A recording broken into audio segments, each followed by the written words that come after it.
tubuhku, emosiku, dan suara yang tak selalu didengar.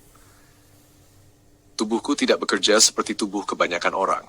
Ia bisa bergerak tanpa perintah, gemetar tanpa sebab, atau diam ketika aku ingin bergerak. Bahkan saat aku merasa yakin bisa melakukan sesuatu, tubuhku bisa tiba-tiba berubah pikiran. Tidak konsisten, tidak bisa ditebak. Ini bukan tentang kemalasan atau kurang niat. Ini tentang sistem saraf yang tidak selaras dengan keinginanku. Banyak orang sulit memahami hal ini.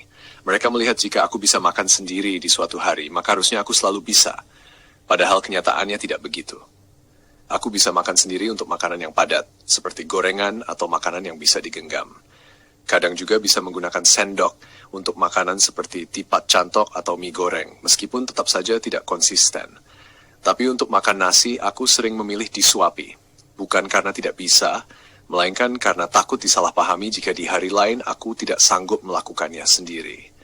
Ada ketakutan bahwa satu kali terlihat mampu, bisa menghapus pemahaman tentang perjuangan harianku.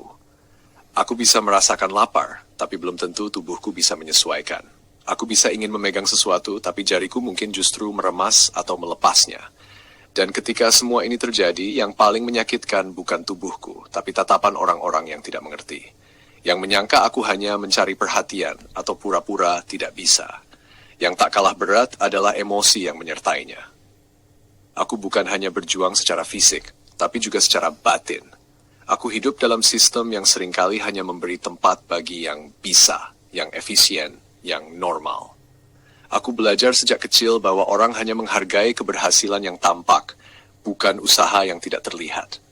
Padahal setiap gerak kecil yang berhasil kulakukan adalah hasil dari kerja keras dan kekacauan yang terjadi di dalam tubuhku. Aku sering merasa bersalah karena jujur. Bersalah karena membuka apa yang kurasa. Karena yang kubagikan bukan cerita inspiratif, penuh senyum dan kemenangan, tapi narasi tentang bingungnya tubuhku, ketakutanku akan penilaian, dan keinginanku yang sangat manusiawi untuk dimengerti. Tapi anehnya, aku tidak pernah kapok membagikan kisah ini. Meskipun yang kudapat hanya diam, atau bahkan respon yang salah arah, aku tetap merasa perlu menyuarakannya. Karena barangkali, di luar sana ada seseorang yang mengalami hal serupa, tapi tak tahu harus mulai dari mana. Untuk siapapun yang mendampingi atau mengenalku, aku tidak butuh dikasihani. Aku hanya ingin kamu paham bahwa reaksiku, sikapku, atau perubahan kemampuan harianku bukan karena kurang semangat, tapi karena tubuhku punya aturannya sendiri.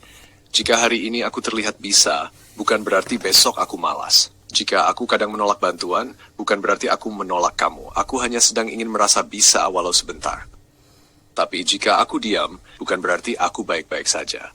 Aku mungkin sedang mencoba menyembunyikan kecewa karena tubuhku sendiri tak bisa kuandalkan. Yang paling kubutuhkan dari orang-orang terdekat bukanlah solusi, tapi kehadiran yang hangat, penerimaan tanpa syarat, dan kesabaran untuk tidak buru-buru menilai. Tubuhku mungkin lemah, tapi jiwaku tidak.